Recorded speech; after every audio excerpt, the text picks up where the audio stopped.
نحمده ونستعينه ونستغفره ونعوذ بالله من شرور أنفسنا ومن سيئات أعمالنا من يهده الله فلا مضل له ومن يضلل فلا هادي له أشهد أن لا إله إلا الله وحده لا شريك له وأشهد أن محمدا عبده ورسوله أما بعد أعوذ بالله من الشيطان الرجيم بسم الله الرحمن الرحيم ومن الناس من يشتري لهو الحديث ليضل عن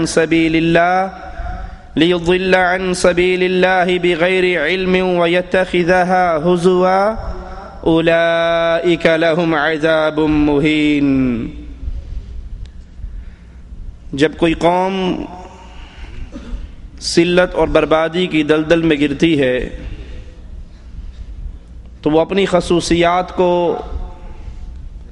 بھول جاتی ہے اور غیروں کی اندھی تقلید کی راہ پہ چل پڑتی ہے۔ کچھ یہی حال ہندوستان میں آنے والے صوفیاء کے ساتھ بھی ہوا۔ انہوں نے دیکھا کہ ہندوؤں کے مذہب میں گانے اور ساز کو خاص اہمیت ہے، یہ اپنے مندروں میں بھجن گاتے ہیں، اسلام کی دعوت کے لیے، اسلام کی تبلیغ کے لیے اسی راستے کو اپنایا اور بھجن کے مقابلے پر قوالی کا آغاز ہوا۔ بھول گئے اس اہم ترین اصول کو کہ من تشبہ بقوم فہو منہم، جو جس قوم کی مشابہت کرتا ہے اس کا شمار اسی قوم میں سے ہوتا ہے۔ بھجن گانا، تالیے پیٹنا، رقص کرنا، ڈھول پیٹنا، چمٹے سارنگیوں کے ساتھ رام رام کی صدائیں لگانا، یہ ہندوؤں کا مذہب تو ہو سکتا ہے، محمد الرسول اللہ صلی اللہ علیہ وسلم جو دین لے کر آئے اس میں اس چیز کی اجازت نہیں۔ اور اس طبلے، ساز اور سرنگی کو، اس ڈھول پیٹنے کو ان صوفیاء نے اللہ کے تقرب کا ایک ذریعہ سمجھا۔ آپ نے دیکھا ہوگا اکثر لوگوں کو جب قوالی کا آغاز ہوتا ہے سر ہلنے شروع ہو جاتے ہیں، سر ہلتے ہلتے پھر جسم ہلتے ہیں۔ طاہر القادری صاحب تشریف فرما ہے، ان کے سامنے بڑی بڑی چوغوں کے اندر پہلے آہستہ آہستہ ہلتے ہیں، پھر پورا مجمع تھرکتا ہے اور وہ اس کے اندر ان پہ دھمال پڑتی ہے۔ اور فرمایا لا انکار علیہ فی ذالک، فرمایا محفل میں کوئی کھڑا ہو جائے اور وجد کرنے لگے، فرمایا شریعت میں اس پر کوئی انکار ہے ہی نہیں۔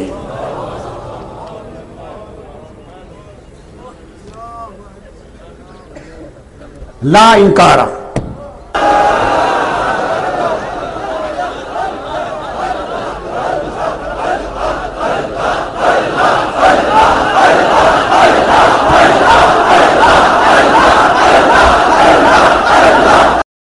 وجد آ جاتا ہے اور کہتے ہیں جی یہ آپ کیا جانیں، یہ سماع ہے۔ اشتہارات بھی چھپتے ہیں تو محفل سماع، اور نہیں جانتے کہ یہ سماع اہل ایمان کا نہیں ہے، اہل شرک کا ہے۔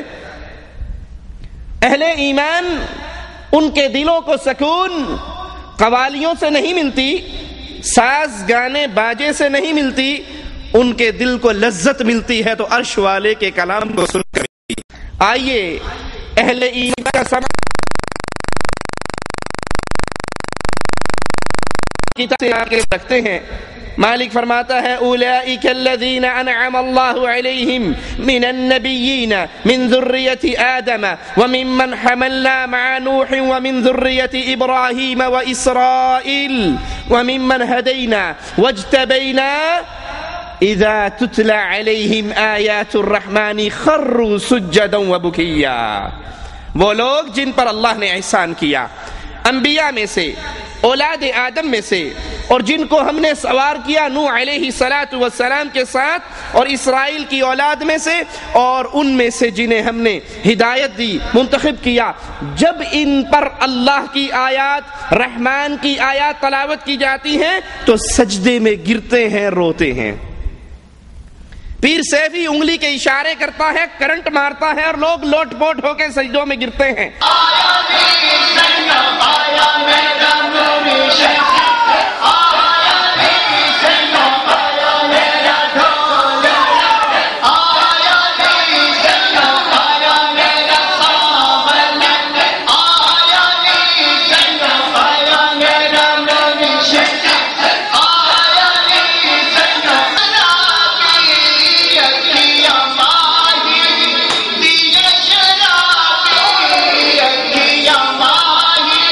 ان سے پوچھا جائے یہ کیا ہے، کہ معرفت دیا گلہ نے تو انہوں کی پتہ لگنا، تم وہابی ہو، معرفت سے بے بہرا ہو۔ یہ پیر صاحب دل جاری کرتے ہیں، دل ہلتے ہیں ان کے۔ ہم نے ہندوؤں کے پیٹ ہلتے ہوئے دیکھے ہیں۔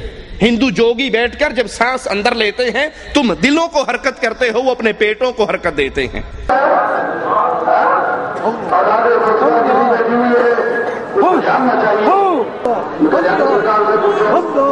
سرکار نے اگر مجھے کہا یہ معاہدہ میں نے کیا ہے، یہ معاہدہ میں نے کیا ہے، اس کے خاتمے کا یا کرتا ہوں یا میری آج کر سکتی ہے، تو میرا دوست ہے۔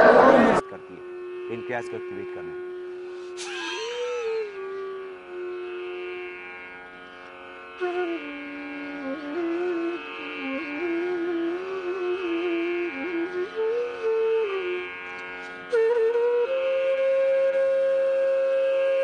کو باہر چھوڑ۔ یہ جوگیوں کا کام ہے، یہ ہندوؤں کا کام ہے۔ اللہ کو ماننے والوں پر اثر اللہ کے قرآن سے ہوتا ہے۔ رحمان کی آیات کو سنتے ہیں تو سجدے میں گرتے ہیں اور اللہ سے معافیوں کا سوال کرتے ہیں۔ دوسرے مقام پہ غور کیجئے، محفل سما مقرر کرنے والوں کو سنائیے، اہل ایمان کا دل، اہل ایمان کا ایمان کس چیز سے بڑھتا ہے؟ انما المؤمنون الذين اذا ذكر الله وجلت قلوبهم واذا تليت عليهم آياته زادتهم ایمانا وعلى ربهم يتوکلون۔ مومن کون ہے؟ اہل ایمان کون ہے؟ اذا ذکر اللہ وجلت قلوبہم، جب ان کے سامنے اللہ کا ذکر ہوتا ہے، قرآن کی آیات پڑھی جاتی ہے، اللہ کا ذکر سن کے ان کے دل ڈرتے ہیں، لرزتے ہیں، اور جب ان پر آیات پڑھی جاتی ہیں زادتہم ایمانا، قرآن کو سن کر ایمان بڑھتا ہے، رحمان کی آیات کو سن کر ایمان بڑھتا ہے۔ اور یہ قبروں پہ بھروسہ کرنے والے نہیں، یہ مردوں سے مانگنے والے نہیں، یہ مردوں کے عرصوں میں جانے والے نہیں، وَعَلَىٰ رَبِّهِمْ يَتَوَكَّلُونَ، یہ اپنے اللہ پر توکل کرنے والے۔ إِنَّ الَّذِينَ أُوتُوا الْعِلْمَ مِنْ قَبْلِهِ، یاد کر لیجئے جن لوگوں کو اس سے پہلے علم ملا، اذا یتلی علیہم، جب ان پہ اللہ کی آیات پڑھی جاتی، جب ان پہ قرآن کی تلاوت ہوتی، یخرون للاذقان سجدا، وہ اپنے چہروں کے بل گر جاتے، ویقولون، اور آوازیں لگاتے، سبحان ربنا ان کان وعد ربنا لمفعولا، ہمارا رب پاک ہے۔ اہل ایمان اللہ کی آیات کو سن کے سجدے میں گرتے ہیں۔ اسی لیے رسول کریم صلی اللہ علیہ وسلم نے فرمایا، جب آدم کا بیٹا قرآن کی آیات سنتا ہے، قرآن کی آیات پڑھتا ہے، سجدہ تلاوت سے گزرتا ہے اور اس آیت پہ سجدہ کرتا ہے، شیطان روتا ہے، افسوس مجھے سجدہ کرنے کا حکم ہوا اور میں نے نہیں کیا، میرے لیے ہمیشہ کی آگ اور جہنم ہے۔ آدم کا بیٹا سجدہ کرتا ہے تو اس کے لیے اللہ جنت مقرر کر دیتا ہے۔ وَيَخِرُّونَ لِلْأَذْقَانِ يَبْكُونَ وَيَزِيدُهُمْ خُشُوعًا، اہل ایمان قرآن سن کے، قوالیاں سن کر نہیں، دھمال ڈال کر نہیں، ڈانس دیکھ کر نہیں، ناچتے ہوئے نہیں، ڈھول کی آواز سن کر طبلے پہ رقص کرتے ہوئے نہیں، بلکہ قرآن کی آواز سنتے ہوئے، وَيَخِرُّونَ لِلْأَذْقَانِ يَبْكُونَ وَيَزِيدُهُمْ خُشُوعًا، یہ اہل ایمان منہ کے بل گر پڑتے پڑھتے ہیں روتے ہیں، ان کے دل میں اللہ کا خشوع اور ڈر اور زیادہ ہوتا ہے. وَإِذَا سَمِعُوا مَا أُنزِلَ إِلَى الرَّسُولِ تَرَى أَعْيُنَهُمْ تَفِيضُ مِنَ الدَّمْعِ. اہل ایمان یہ جب اللہ کی آیات کو سنتے ہیں، اللہ کے رسول پر وحی ہوتی ہے، اہل ایمان اس وحی کو سنتے ہیں تو ان کی آنکھوں سے آنسو جاری ہوتے ہیں. قرآن سن کر دل نرم ہوتے ہیں، قرآن سن کر اللہ کی طرف انسان بڑھتا ہے، قرآن سن کر قرآن کا سماع کرنے سے انسان اللہ کی طرف بڑھتا ہے، اس کے ایمان میں اضافہ ہوتا ہے، اس کے دل میں اللہ کا ڈر پیدا ہوتا ہے. اور اسی چیز کو سننے کا اللہ نے حکم دیا ہے. قوالی سننے کا حکم نہیں دیا، ڈانس دیکھنے کا حکم نہیں دیا، ڈھول اور طبلے بجانے کا حکم نہیں دیا. حکم کیا دیا ہے؟ آئیے قرآن کی آیت سنیے. وَإِذَا قُرِئَ الْقُرْآنُ فَاسْتَمِعُوا لَهُ وَأَنصِتُوا لَعَلَّكُمْ تُرْحَمُونَ. جب قرآن پڑھا جائے تو خاموشی سے سنو، اس کی طرف خاموش رہو، دھیان لگاؤ. یہ کام تم کر لو، اللہ تم پر رحم کر دے گا.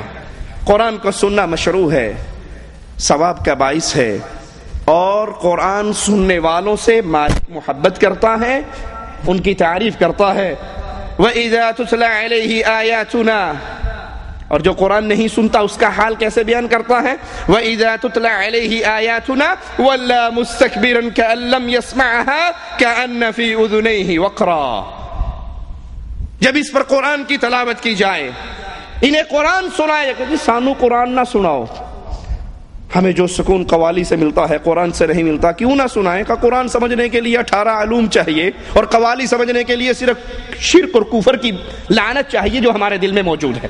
ہم قوالی سن کے، آپ دیکھ لیجئے لاہور کے بسوں کو صبح صبح جا کے چیک کر لیجئے، 1000 کے اندر کوئی ایک بس نہیں ہوگی جس میں صبح قرآن کی تلاوت ہو، اور آپ کو سینکڑوں بسیں مل جائیں گی جہاں نصرت فتح علی خان کا کفر چل رہا ہوگا. قرآن سنائیے تو منہ موڑ کے بھاگ جائیں گے، جیسے ان کے کانوں میں ڈاٹ لگی ہے، ان کے کان، ان کا پردہ سماعت بند ہو چکا ہے، یہ کچھ نہیں سنتے. اور ان لوگوں کا حال کیا ہوگا؟ فَبَشِّرْهُ بِعَذَابٍ أَلِيمٍ. ان کے لیے دردناک عذاب کی خوشخبری ہے.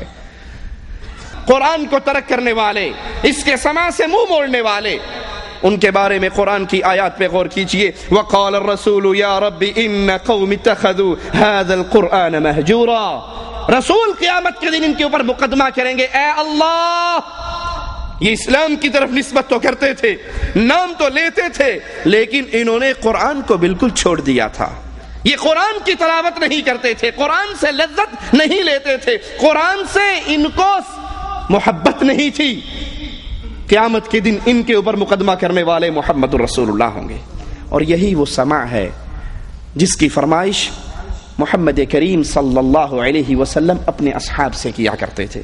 بخاری و مسلم میں ہے، اللہ کے حبیب علیہ الصلاۃ والسلام نے ابن مسعود رضی اللہ عنہ وارضاہ سے کہا مجھے قرآن سناؤ. ابن مسعود کہنے لگے یا رسول اللہ صلی اللہ علیہ وسلم، قرآن تو آپ پر نازل ہوا ہے، میں آپ کو سناؤں؟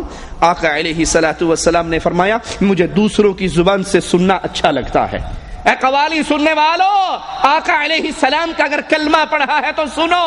نبی کہہ رہے ہیں مجھے دوسروں سے قرآن سننا اچھا لگتا ہے، ابن مسعود مجھے قرآن سناؤ. ابن مسعود کہتے ہیں پھر میں نے رسول کریم صلی اللہ علیہ وسلم کے سامنے قرآن حکیم کی تلاوت شروع کی، اور جب میں اس آیت پر پہنچا فَكَيْفَ إِذَا جِئْنَا مِن كُلِّ أُمَّةٍ بِشَهِيدٍ وَجِئْنَا بِكَ عَلَى هَؤُلَاءِ شَهِيدًا. اس وقت آپ کا کیا حال ہوگا جب ہم ہر امت میں سے ایک ایک گواہ حاضر کریں گے اور آپ کو ان لوگوں پر گواہی دینے کے لیے حاضر کیا جائے گا. تو رسول کریم صلی اللہ علیہ وسلم نے فرمایا بس کرو ابن مسعود بس کرو. میں نے اپنی نگاہوں کو اٹھایا تو محمد کریم صلی اللہ علیہ وسلم کی آنکھوں سے پانی، آنسو موتیوں کی طرح گر رہا تھا. قرآن سن کر نبی کو رونا آتا ہے، قرآن سن کر نبی کے صحابہ روتے ہیں، قرآن سن کر اہل ایمان روتے ہیں. ان کے دل پہ قرآن سننے سے اثر ہوتا ہے، قرآن سننے سے ایمان ان کا بڑھتا ہے. یہ اہل ایمان کا سماع ہے. اور آئیے اب اہل شرک سے پوچھتے ہیں ان کی عبادت کا طریقہ کیا ہے، ان کا سماع کیا ہے. وہ محفل سماع میں کیا کرتے ہیں؟ تالیاں بجانا، سیٹیاں مارنا، ڈھول پیٹنا. یہ اہل شرک کا سماع ہے، اہل ایمان کا نہیں. قرآن ہمیں خبر دیتا ہے وَمَا كَانَ صَلَاتُهُمْ عِندَ الْبَيْتِ إِلَّا مُكَاءً وَتَصْدِيَةً. بیت اللہ کے پاس ان کی نماز صرف سیٹی اور تالیاں بجانا، سیٹیاں مارنا اور تالیاں بجانا، لیکن کبھی نہ بھولنا کفار مکہ اس عمل سے اللہ کے تقرب کی امید رکھا کرتے تھے. یہ مذاق کے طور پہ نہیں، بطور عبادت. اسی لیے صبح ہوتے ہی بسوں کے اندر قوالی بطور عبادت چلائی جاتی ہے، بطور تبرک چلائی جاتی ہے. اس کفر کے جملوں کو لوگوں کے سامنے اس لیے پیش کیا جاتا ہے کہ قوالی سننا ان کے ہاں ایمان ہے، ثواب ہے، اللہ کی قربت کا ایک ذریعہ ہے. آج قوالی کے دلدادہ بھی تالیاں بجاتے ہیں، ڈھول پیٹتے ہیں، چمٹے بجاتے ہیں اور اس کو قرب الہی کا ذریعہ سمجھتے ہیں. آئیے قرآن سے پوچھتے ہیں وَمِنَ النَّاسِ مَن يَشْتَرِي لَهْوَ الْحَدِيثِ لِيُضِلَّ عَن سَبِيلِ اللَّهِ بِغَيْرِ علم. لوگوں میں سے وہ لوگ جو لہو الحدیث کو خریدتے ہیں تاکہ لوگوں کو اللہ کے راستے سے گمراہ کیا جائے، بغیر علم، بغیر علم کے. ان کو کوئی علم نہیں. قوالی سننے والا، قوالی گانے والا، قوال اور سامعین یہ سارے مل کر کوئی ایک حدیث بھی نہیں پیش کر سکتے کہ محمد کریم صلی اللہ علیہ وسلم کے اصحاب کرام نے یہ عمل کیا ہو. ان کو کوئی علم نہیں. یہ کفار کے رکشے قدم پر چلتے ہوئے، یہ ہندوؤں کے راستے پر چلتے ہوئے، ان کے مندروں سے بجن سن کر مسلمانوں میں قوالی کی صورت میں پھیلانے والے، وَيَتَّخِذَهَا هُزُوًا، اور اسے ہنسی مذاق بنانے والے، أُولَئِكَ لَهُمْ عَذَابٌ مُهِينٌ. یہ وہ لوگ ہیں جن کے لیے دردناک اور رسوا کر دینے والا عذاب ہے. عبداللہ بن مسعود رضی اللہ عنہ سے سوال ہوا کہ آپ لہو الحدیث سے کیا مراد لیتے ہیں، اس کا کیا مطلب ہے؟ تو انہوں نے 3 مرتبہ زور دے کر کہا اللہ کی قسم اس سے مراد گانا ہے، اس سے مراد گانا ہے، اس سے مراد گانا ہے.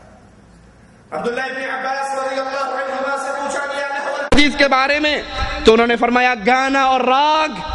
یہ گانا اس سے مراد، قرآن کی آیت سے مراد یہ گانا ہے، یہ موسیقی ہے، یہ راگ ہے. مسند احمد میں اور ترمذی میں اور ابن ماجہ میں ہے، رسول کریم صلی اللہ علیہ وسلم نے فرمایا گانے والی کو نہ بیچا کرو، گانے والی کو نہ بیچا کرو، نہ انہیں خریدا کرو، نہ انہیں گانا سکھایا کرو، اور ان کی قیمت حرام ہے. اور ایسی ہی باتوں کے بارے میں لہو الحدیث کی آیت نازل ہوئی.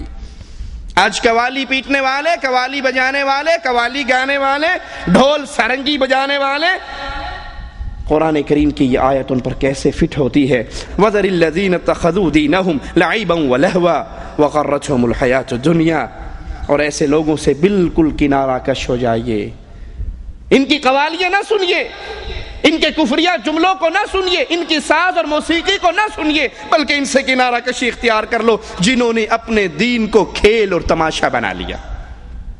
اللہ کی قسم دے کر پوچھتا ہوں، اس منظر کو آپ اہل شرک کے سامنے، اہل کفر کے سامنے پیش کیجئے، کافروں کے سامنے پیش کیجئے کہ ایک مسلمان بڑی سفید پگڑی باندھ کے بیٹھا ہوا ہے اور انگلی کا اشارہ کر رہا ہے اور پوری مسجد کو کرنٹ لگ رہا ہے، وہ ناچ رہے ہیں، گر رہے ہیں، لوٹ پوٹ ہو رہے ہیں، تو کیا خیال ہے؟ کفار اس کو دیکھ کر اسلام سمجھیں گے؟ کہیں گے یہ کیا کھیل تماشا ہے، اور وہ بھی اللہ کے گھر کے اندر.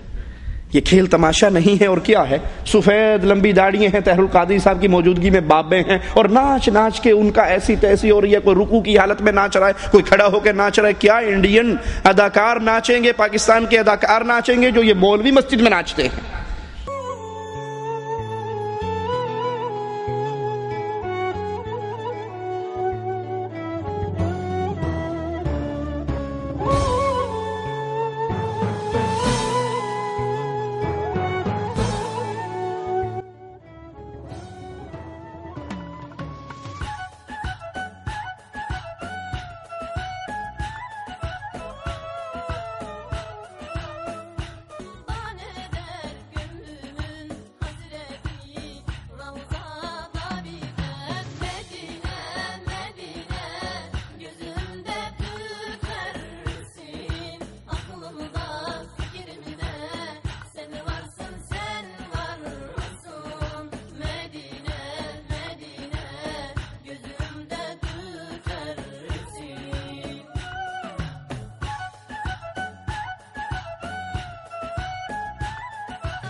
یہ کھیل تماشا نہیں ہے؟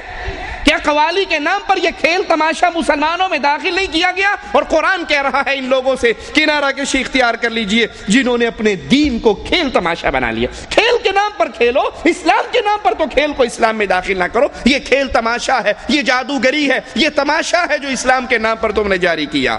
اور دنیاوی زندگی نے ان کو دھوکے میں ڈال رکھا ہے، کیونکہ آنے والے آتے ہیں، کوئی نذرانہ دے رہا ہے، کوئی سوٹ دے رہا ہے، کوئی بکرے کی نیاز دے رہا ہے، کوئی مٹھی بھر رہا ہے، کوئی ڈائریکٹ اکاؤنٹ میں ڈال رہا ہے۔ یہ دنیا کی لالچ، یہ دنیا کی پیروں فقیروں کی کمائی آمدنی نے ان کو اندھا کر رکھا ہے۔ انہی کے لیے دردناک عذاب ہے۔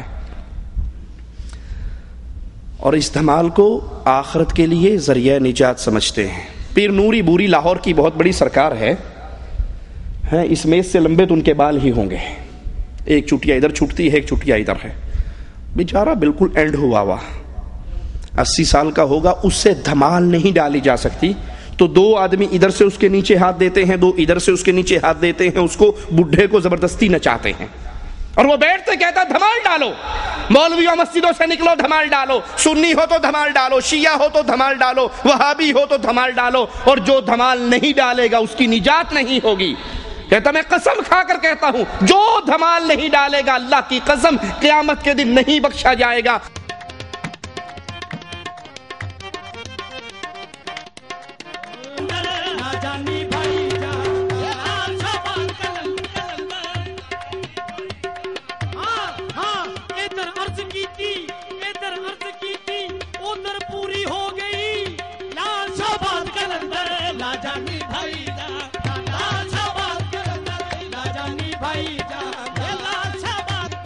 منظور فرماندے نے جڑا تمال نہیں پائے گا وہ بڑا بہن۔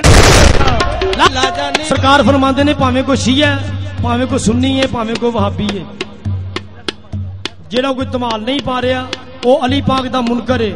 جڑا علی پاک دا منکر ہے، سرکار کہندے نے میں سرکار نوری بوری والے دی قسم کھا کے کہنا کہ او دی حشر نو بخشش نہیں ہونی۔ لال سرکار کہندے نے پاویں کوئی وہابی ہے، وہ سرکار دی تمال نہیں پائے گا، وہ علی پاک دا منکر ہے، تے جڑا علی پاک دا منکر ہے او دی میں بہن۔ اللہ کا واسطہ دے کر پوچھتا ہوں اے اہل ایمان، اس ظالم کے اس کفریہ جملے پہ غور کرو، جو دھمال نہیں ڈالے گا قیامت کے دن نہیں بخشا جائے گا۔ اللہ کے گھر میں کھڑے ہو کر پوچھتا ہوں کیا ابو بکر نے دھمال ڈالی؟ کیا عمر عثمان و علی طلحہ و زبیر حسن و حسین انہوں نے دھمال ڈالی؟ عورتیں بھی دھمال ڈال رہی ہیں، مرد بھی دھمال ڈال رہے ہیں، اور یہ بڈھا کرسی پہ بیٹھ کے ناچ رہا ہے، اور جو دھمال نہیں ڈالتا ان کو ماں کی گالیاں دیتا ہے، بہن کی گالیاں دیتا ہے، گنتی گالیاں دیتا ہے۔ جو دھمال نہیں ڈالے گا اس کی ماں کو یوں، اس کی بہن کو یوں۔ یہ کون سا دین ہے؟ یہ تو نے دین اسلام کے چہرے کو مسخ کر دیا۔ دین اسلام وہ اللہ کے رسول صلی اللہ علیہ وسلم کا دیا ہوا وہ پیارا دین، آج اس کی صورت کو تم نے بدل دیا۔ آئیے ہم بتاتے ہیں یہ دھمال، یہ ساز، یہ گانے، یہ ڈھول، یہ طبلے، یہ چمٹے، یہ سرنگیے، یہ دین محمد میں نہیں، یہود و نصارہ اور ہنود کے مذہب میں ہے۔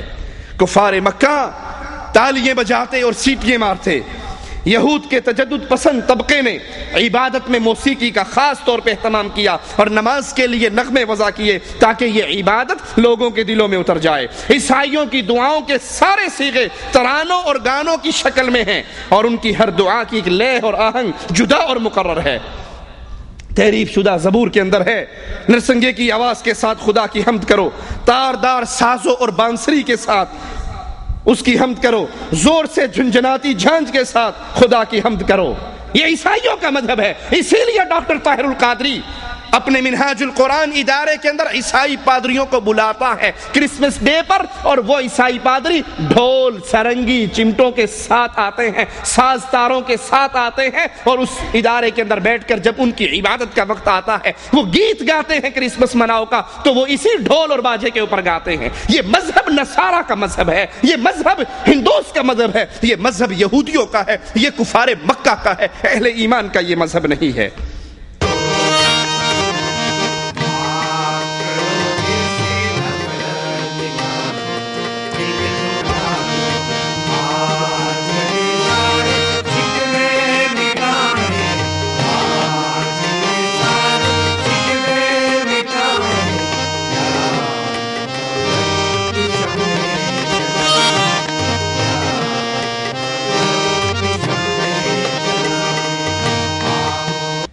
اہل کتاب کی طرح حنوت کی عبادت میں بھی گانے اور موسیقی کی بڑی اہمیت ہے۔ قوالی کے قائلین حقیقت میں انہی مشرکین سے متاثر ہو کر ان کی اندھی تقلید کر رہے ہیں۔ موسیقی اور گانے ہندو مذہب کے خمیر میں شامل ہیں، اس نظام میں بنیادی اہمیت رکھتے ہیں۔ ہندو مذہب کے پنڈتوں پروہتوں نے پوجا کرنے والوں میں سوز و گداز پیدا کرنے کے لیے ہمیشہ اس کا سہارا لیا ہے۔ دور رسالت، دور صحابہ، تابعین کا دور، یہ گانا، راگ اور موسیقی کو غیر اسلامی سمجھتا تھا، یہ غیر اسلامی عمل تھا۔ دور صحابہ کے اندر، تابعین کے اندر، رسول کریم صلی اللہ علیہ وسلم کے دور میں۔ اسی لیے اللہ کے نبی صلی اللہ علیہ وسلم نے جب ایک بانسری کی آواز سنی اور ایک روایت میں ڈھول کی آواز سنی تو اپنے کانوں میں انگلی دے لی۔ عبداللہ ابن عمر نے یہ سنا تو انہوں نے بھی اپنے کانوں میں انگلی دی اور کہا میں نے رسول اللہ صلی اللہ علیہ وسلم کو ایسے ہی کرتے دیکھا۔ شیطان کی آواز کی تفسیر میں ہے کہ یہ شیطان کی آواز گانا ہے۔ رسول کریم صلی اللہ علیہ وسلم فرماتے ہیں مجھے دو احمق اور فاجر آوازوں سے منع کر دیا گیا ہے۔ پہلی آواز مزامیر کی، آلات موسیقی کی آواز سے مجھے منع کیا گیا، اور منہ پیٹنے، گریبان پھاڑنے، جہلیت کی صدا لگانے کی آواز سے منع کیا۔ بحقی میں ہے رسول کریم صلی اللہ علیہ وسلم نے فرمایا دو آوازیں دنیا اور آخرت میں ملعون آوازیں ہیں، پہلی آواز مزمار کی آواز، آلات موسیقی کی آواز، اور دوسری مصیبت کے وقت چیخنے اور چلانے کی آواز۔ مسند احمد میں ہے اللہ کے نبی صلی اللہ علیہ وسلم فرماتے ہیں اللہ نے مجھے سارے عالم کے لیے رحمت بنا کر بھیجا اور مجھے حکم فرمایا کہ مزامیر، آلات موسیقی کو میں آگ لگا دوں۔ صحیح بخاری میں ہے رسول کریم صلی اللہ علیہ وسلم نے فرمایا میری امت میں سے بعض لوگ شراب پیئیں گے، اس کا نام کچھ اور رکھ دیں گے، ان کے سروں پہ باجے بجائے جائیں گے اور گانا گالیاں والی گانے گائیں گی، اللہ تعالیٰ ان کو زمین میں دھسا دے گا۔ وہ پرانی بات ہوئی قوالی گایا کرتے تھے، آج باقاعدہ فلم میں کام کرنے والی بدکار عورتیں لال شہباز قلندر کی قوالیاں گاتی ہیں۔ نصرت فتح علی خان کی قوالیوں کو لڑکیوں نے گانا شروع، ان کی سیڑھیاں دھڑا دھڑ بک رہی ہیں۔ یہی اللہ کے نبی صلی اللہ علیہ وسلم نے فرمایا تھا ان کے سروں پر باجے بجیں گے، گانے گانیے والی گانے گائیں گی، ان کا انجام کیا ہوگا؟ اللہ ان کو زمین میں دھسا دے گا یا ان کو بندر اور سور بنا دے گا۔ قوالی میں ساز، گانے اور باجے کے بارے میں شرعی دلائل آپ نے سن لیے، مگر ماجرا ابتدا میں کیا تھا؟ قوالی کے ذریعے، خوش الحانی کے ذریعے اسلام کی دعوت کو لوگوں کے سامنے پیش کرنے کے لیے یہ راستہ کھلا تھا۔ تو اس کی حرمت اس لیے کہ اس میں گانا، ساز، ڈھول، یہ ساری چیزیں داخل ہو گئی۔ اگر یہ معاملہ یہیں تک رک جاتا تو شاید معاملہ چھوٹا رہتا۔ اب اس قوالی کے ذریعے اگلا قدم کیا ہوا؟ ساز، گانے، باجے تو ایک چھوٹی سی بات رہ گئی، اب اس قوالی کے ذریعے باقاعدہ کفر کی دعوت دی جاتی ہے، اسلام کی بنیادوں کو گرایا جاتا ہے، اللہ کی صفات چھین کر مردوں میں بانٹا جاتی ہے۔ آئیے قوال کی قوالی ہم آپ کو سناتے ہیں۔ وہ کہتا ہے پھر قم باذنی کا پھر ماحول بنا سکتے ہو، میری بگڑی کو بنانے میں قباحت کیا ہے؟ آئینہ خانے میں تبدیلی بھی لا سکتے ہیں، قم باذنی کا پھر ماحول بنا سکتے ہیں، میری بگڑی کو بنانے میں قباحت کیا ہے؟ آپ کر چاہے تو مردوں کو جلا سکتے ہیں، پیروں کے پیر ہیں۔ پیر جیلانی عبد القادر، آپ قم باذنی، مردے سے کہتے تھے قم باذنی، میرے حکم سے زندہ ہو جا، لا حول ولا قوت الا باللہ۔ عیسیٰ علیہ السلام کو اللہ نے معجزہ دیا تھا اور وہ کیا کہا کرتے تھے؟ قم باذن اللہ، اللہ کے حکم سے کھڑا ہو۔ وہ کہتے ہیں یہ تو عیسیٰ کا معجزہ تھا نا، ہمارے پیر صاحب تو بہت تکڑے ہیں، ان سے بھی۔ قم باذنی کا پھر ماحول بنا سکتے ہو، میری بگڑی کو بنانے میں قباحت کیا ہے؟ آپ تو چاہیں مردوں کو جلا سکتے ہیں، مردوں کو چاہیں زندہ کر دیں، قم باذنی کہیں اور قبر سے سارے مردے کھڑے ہو جائیں۔ پیروں کے پیر ہیں، روشن ضمیر ہیں، بغداد والے حضرت سب کے دستگیر ہیں۔ اگر قوالی میں معاملہ گانے، ساز، باجوں کا رہتا، ڈھول کا رہتا تو ایک چھوٹا ماجرا تھا، اب تو یہ قوالی۔ مجھے یاد ہے ایک دفعہ پاکستان میں سفر کر رہا تو اس نے گانے لگائے ہوئے، تو میں نے کہا بھائی اللہ سے ڈرو، یہ گانے حرام ہے، بند کر دیجیے۔ تو اس نے میرے کو دیکھا، اچھا مولوی صاحب، اس نے فوراً گانے بند کر کے نصرت فتح علی خان کی قوالی لگا دی۔ میں نے کہا بھائی بات سنو، دوبارہ گانے لگا دو، اس قوالی کو بند کر کے دوبارہ گانے لگا دو۔ مولوی صاحب آپ کہہ رہے ہو گانے لگا دو؟ میں نے کہا ہاں، وہ جو گانے تھے نا وہ گناہ تھا، اب جو تم نے لگایا ہے یہ کفر اور شرک ہے، اس کو سننے سے انسان کا ایمان برباد ہو جائے گا اگر وہ راضی ہو جائے اور اگر اس پہ خاموش رہے اور اس کے خلاف اس کے دل میں نفرت نہ آئے۔ یہ تو کفر تم نے لگایا، یہ تو میرے رب کو گالیاں دینے والا ہے۔ آئے گی اس کی قوالیوں کا ذکر، آگے آئے گا۔ تو اس قوالی کو دین کے نام پہ پیش کیا جاتا ہے جس میں اللہ کی توحید پہ وار ہوتے ہیں اور اللہ کی صفات کو پیروں فقیروں میں بانٹا جاتا ہے۔ پیروں کے پیر ہیں، روشن ضمیر ہیں، بغداد والے حضرت سب کے دستگیر ہیں، یہ سب کی مشکل کشائی کرنے والے ہیں۔ اب سوچئے، بقول قوال پیر عبد القادر جیلانی قم باذنی کہہ کے مردوں کو زندہ کرتے ہیں۔ آئیے ایک طرف قوالیوں کو رکھیے، ایک طرف عرش والے رب کے کلام کو رکھیے، ایک طرف مشرکین کے سماع کو رکھیے اور ایک طرف اہل ایمان کے سماع کو رکھیے۔ مشرکین کی دن رات اسی قوالی کے اندر غرق رہتی ہیں اور اہل ایمان کے دن رات اللہ کے قرآن کو سننے میں۔ قرآن جواب میں ہمیں بتاتا ہے، مالک عز و جل فرماتا ہے سورۃ یاسین آیت نمبر 12، انا نحن نحیی الموتى۔ قوال کہتا ہے اے پیرانے پیر، قم باذنی کہہ کر پھر آپ ماحول وہی بنا سکتے ہو مردوں کو زندہ کرنے کا، لیکن قرآن ہمیں خبر دیتا ہے نحن نحیی الموتى۔ اے لوگوں یاد کر لو، اللہ فرما رہا ہے مردوں کو ہم زندہ کرنے والے ہیں۔ کفار نے آ کر کہا تھا ہڈی کو ہاتھ میں لے کر نبی کے سامنے کہ یہ ہڈی تو مٹی بن گئی، اس کو اللہ کیسے زندہ کرے گا؟ کہا جس اللہ نے تجھے پانی کے گندے نطفے سے پیدا کر لیا وہ اللہ اس ہڈی سے دوبارہ بھی پیدا کر سکتا ہے۔ انا نحن نحیی الموتى، مردوں کو ہم زندہ کرتے ہیں۔ اور دوسرے مقام پہ غور کیجئے، قالوا یا ویلنا من بعثنا من مرقدنا، وہ کہیں گے کس نے ہمیں ہماری قبروں سے اٹھا دیا؟ هذا ما وعد الرحمن، یہ اللہ کا وہ وعدہ تھا جو آج پورا ہو گیا۔ لیکن یہاں مردوں کو زندہ کرنے کی ساری اختیار اور کنٹرول ان پیروں اور فقیروں میں دے کر کہا جا رہا ہے کہ یہ مردوں کو زندہ کر لیتے ہیں، اور قرآن ہمیں اس کے انکار میں بتا رہا ہے کہ نہیں، مردوں کو زندہ کرنے والا اللہ ہے۔ ایک اور مقام پہ غور کیجئے، کیف تکفرون باللہ وکنتم امواتا، اے اللہ کے ساتھ کفر کرنے والوں، اے یہ مالک کی صفات اپنے مردوں پیروں میں بانٹنے والوں، قرآن کی آیت پہ کاش تم نے غور کیا ہوتا، کیف تکفرون باللہ، تم کیسے اللہ کے ساتھ کفر کرتے ہو، وکنتم امواتا، تم مردہ تھے، فاحیاکم، اللہ نے تمہیں زندگی دی، ثم یمیتکم، پھر اللہ تمہیں موت دے گا، ثم یحییکم، پھر اللہ تمہیں زندہ کرے گا۔ موت دینے والا بھی اللہ، نہ پیر جیلانی زندگی دے سکتے ہیں، نہ پیر جیلانی کسی کو مار سکتے ہیں، یہ جھوٹ ہے تم لوگوں کے سامنے پیش کرتے ہو۔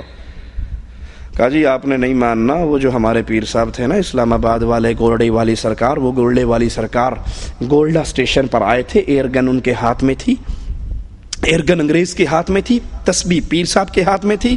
پیر صاحب نے پوچھا اس انگریز سے یہ گن کیا کرتی ہے؟ اس نے لوڈ کیا، چھرا ڈالا، اوپر پرندہ بیٹھا تھا، نشانہ لیا، مارا، نیچے گرا، مر گیا۔ انگریز نے پوچھا یہ تسبیح کیا کام کرتی ہے؟ ٹرانسلیٹر تو تھا وہاں پہ کیا؟ اس انگریز کو پنجابی کس نے سکھائی؟ پنجابی کو انگریزی کس نے سکھائی؟ خیر چھوڑو اس کو۔ کہا بابا جی یہ تسبیح کیا کام کرتی ہے؟ کہا تو نے مار دیا نا، مر گیا نا، ڈیڈ باڈی ہو گئی۔ کہا ہاں۔ تسبیح پکڑی، اس کے اوپر رکھی، وہ زندہ ہو کے پھر پرواز کر کے درخت پہ جا کے بیٹھ گیا۔ سننے والے نعرہ رسالت، لا حول ولا قوت الا باللہ۔